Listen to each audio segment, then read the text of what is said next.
আসসালামু আলাইকুম।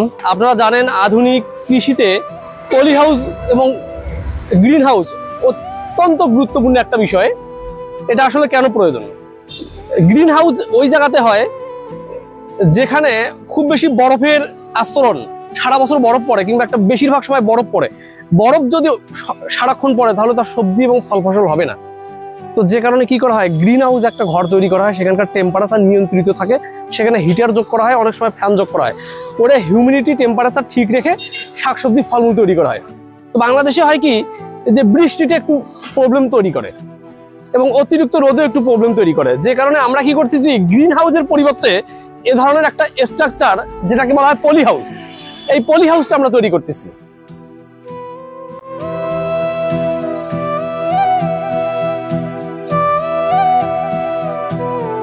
এখন আপনাদেরকে দেখাবো আসলে পলি হাউসটা কিভাবে তৈরি হয়। এই যে পলি হাউসটা আপনারা দেখতে পাচ্ছেন, এটা থাকলে হবে কি, কোনো বৃষ্টি পড়বে না, আমরা ভিতরে ইচ্ছে মতো চাষবাদ করতে পারবো, বৃষ্টি আমাদের নিয়ন্ত্রণে থাকবে, বৃষ্টির পানি আমাদের ভিতরে পড়বে না। দ্বিতীয়ত, অতিরিক্ত রোদ এখানে পড়বে না, রোদকে আমাদের প্রোটেক্ট করার জন্য এই ধরনের আমাদের শেড নেটগুলো ব্যবহার করা হয়েছে। যখন অতিরিক্ত রোদের প্রয়োজন হবে তখন আমরা নেট খুলে দিব, আর যখন রোদ আমাদের কম লাগবে তখন আমরা নেট বিছাই দিব। এখানে আমাদের রোদ এবং টেম্পারেচারকে আমরা নিয়ন্ত্রণ করতে পারবো। তাহলে হবে কি, আমাদের ইচ্ছা মতো যে কোনো সময় যে কোনো ধরনের ফসল আমরা এখানে চাষ করতে পারবো। শীত কি গরম কি, এই পলি হাউসের মধ্যে আমরা গরমের সময় শীতের ফসল করতে পারবো। ফুলকপি, বাঁধাকপি, টমেটো, ঠিক আছে, ক্যাপসিকাম, এগুলো আমরা দেখা যাচ্ছে গরমের সময় করতে পারবো।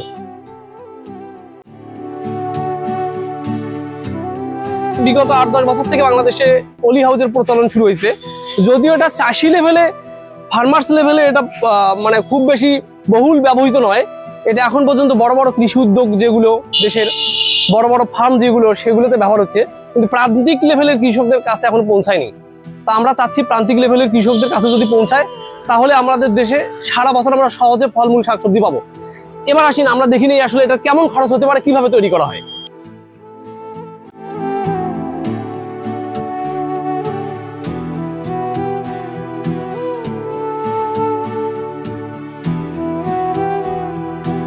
এই যে ঘরটা দেখতে পাচ্ছেন, এই ঘরের খুঁটিগুলো মোটামুটি আমরা 9 ফিট ব্যবহার করছি।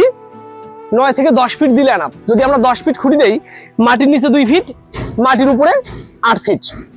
এবার এই মাঝখানের খুঁটিগুলো 14 ফিট, মাটির নিচে থাকবে 2 ফিট, মাটির উপরে থাকবে 12 ফিট। ঘরটা হবে দুচালা বিশিষ্ট এবং মাঝখানে একটা ভেন্টিলেশন গ্যাপ থাকবে। একটু খেয়াল করেন, মাঝখানে একটা ভেন্টিলেশন গ্যাপ থাকবে। এই ভেন্টিলেশন গ্যাপটা 1.5 থেকে 2 ফিট। 2 ফিট দিলে ভালো হয়। আমাদের সিঁড়িগুলো ছোট ছিল জন্য আমরা 1.5 ফিট করছি।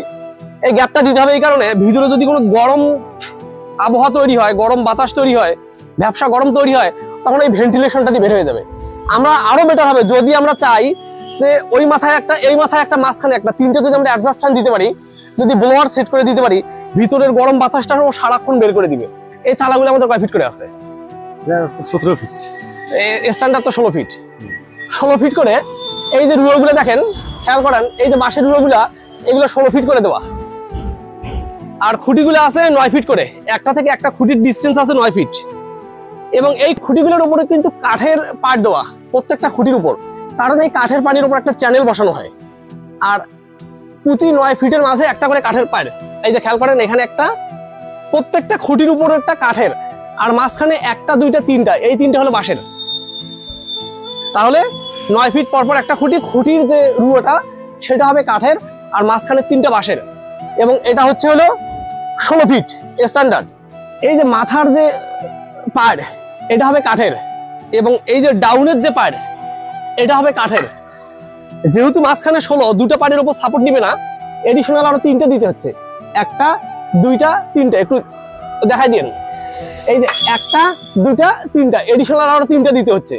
সমান করে ভাগ করে 3টে দিয়ে দিবেন। এবং এই বাঁশগুলো ব্যবহার করা হয়েছে সব তল্লা বাঁশ, মাকলা বাঁশ। এখানে বড় বাঁশ দেওয়া হয়নি, কারণ বড় বাঁশ বাঁকা হয়, ভারী বেশি হয়। আর প্রত্যেকটা জায়গায় আমাদের কিন্তু কোনো তার কাটা ইউজ করা হয়নি, প্রত্যেকটা জায়গায় সুতলি ইউজ করতে হবে, কারণ তার কাটা ইউজ করলে এই পলিটা ফুটে হয়ে যাবে। প্রত্যেকটা জায়গায় সুতলির ব্যবহার, এখানে কোনো তার কাটার ব্যবহার নেই। তাহলে আমাদের খুঁটি গেল, রুয়া গেল। এবার আসি ধন্না। প্রত্যেকটা বাঁশে কিন্তু একটা ধন্না। দেখেন এই যে এই মাথা থেকে ওই মাথা পর্যন্ত পুরোটা কিন্তু একটা ধন্না ব্যবহার করা হয়েছে।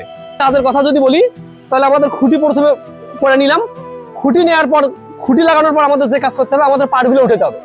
খুঁটির পর এই পাড়গুলো উঠাতে হবে, দুই পাশের পাড় উঠানোর পরে আমাদেরকে এই ধন্নাগুলো তুলে দিতে হবে।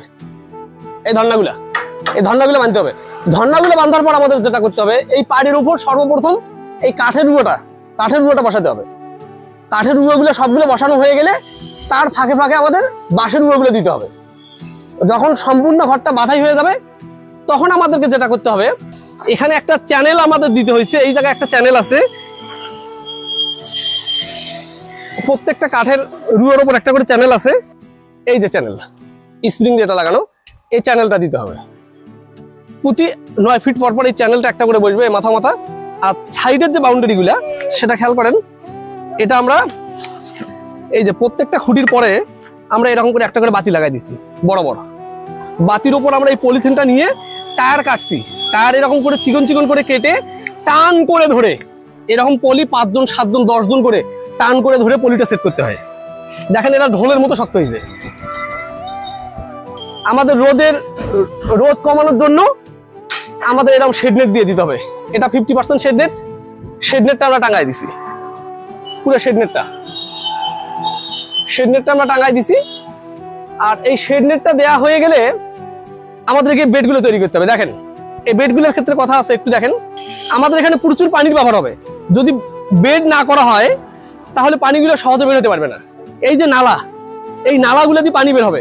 কৃষিকাজের অত্যন্ত গুরুত্বপূর্ণ বিষয় হচ্ছে ইরিগেশন, সেচ পদ্ধতি, নালা পদ্ধতি। এটা খুবই গুরুত্বপূর্ণ। এটা দিয়ে আমাদের এখানে যদি কোনো পানি পড়ে ইজিলি নিচে নেমে যাবে, পানিটা বের হয়ে যাবে। তাহলে এই বেডটা আমাদের সবসময় শুষ্ক থাকবে। এই বেডটার উপর আমরা আবার মালচিং ফিল্ম বসাবো। কালো যে মালচিং ফিল্মগুলা এগুলো বসাই নিব উইদাউট সয়েল টাস্ট।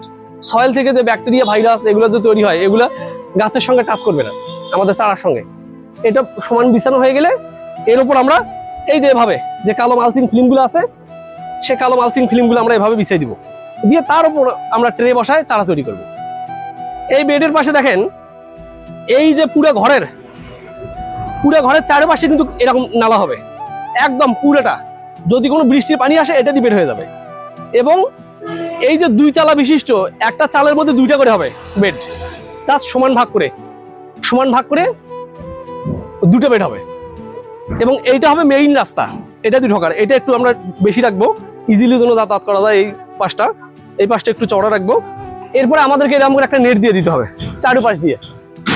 আসেন দেখাচ্ছি। নেটে এরকম করে একটা সুতলি দিয়ে, নিচ পাশ দিয়ে একটা সুতলি দিয়ে টান টান করে বেঁধে দেওয়া লাগবে। আর উপরে একটা সুতলি দিয়ে এরকম শক্ত হবে একদম নেটটা। এরকম শক্ত হবে। নেটটা দিলে যেটা হবে, বাহির থেকে কোনো পোকামাকড় ভিতরে ঢুকবে না। বাহির থেকে কোনো ধরনের ইনসেক্ট, কোনো ধরনের পোকামাকড় আমার ভিতরের পলি হাউসের মধ্যে ঢুকতে পারবে না। তাহলে ভিতরের ফসলগুলো আমার সুরক্ষিত থাকবে। এই নেটটা একদম টপ থেকে মাটি পর্যন্ত মাটি দিয়ে ঢেকে দিতে হবে। নেটের গোড়াটা মাটি দিয়ে এরকম করে মাটি দিয়ে ঢেকে দিতে হবে। আর এটা এরকম করে এখানে লাগাই দিতে হবে। মানে মোট কথায় বাসার মশারি যেরকম হয় পুরোটা সেরকম হবে, কোনো ধরনের পোকামাকড় ঢুকতে পারবে না। আর যদি পোকামাকড়ের উপদ্রব বেশি হয় তখন আমরা যেটা করবো, উপরের যে ফাঁকা অংশটা সেখানের মতো একটা নেট দিয়ে দেবো, মশারির মতো। যদি পোকামাকড়ের উপদ্রব বেশি হয়, সারা বছর হয় না, বিশেষ করে ধান কাটার মৌসুমে পোকামাকড়ের উপদ্রব বেশি হয়, ওই সময় আমরা এটা নেট দিয়ে দিব। এই মোটামুটি আমাদের পলি হাউস এভাবে তৈরি করতে হয়। আর এভাবে একটা পলি হাউস তৈরি করলে মোটামুটি 15 থেকে 20 বছর পর্যন্ত সেটা লাস্টিং হয় একবারে, এই পলিগুলো। আর এই পলিগুলো আমরা যে পলিগুলো এখানে ব্যবহার করছি, এটা ইউভি প্রোটেক্টেড। এগুলা মোটামুটি 15 বছর প্লাস লং লাস্টিং।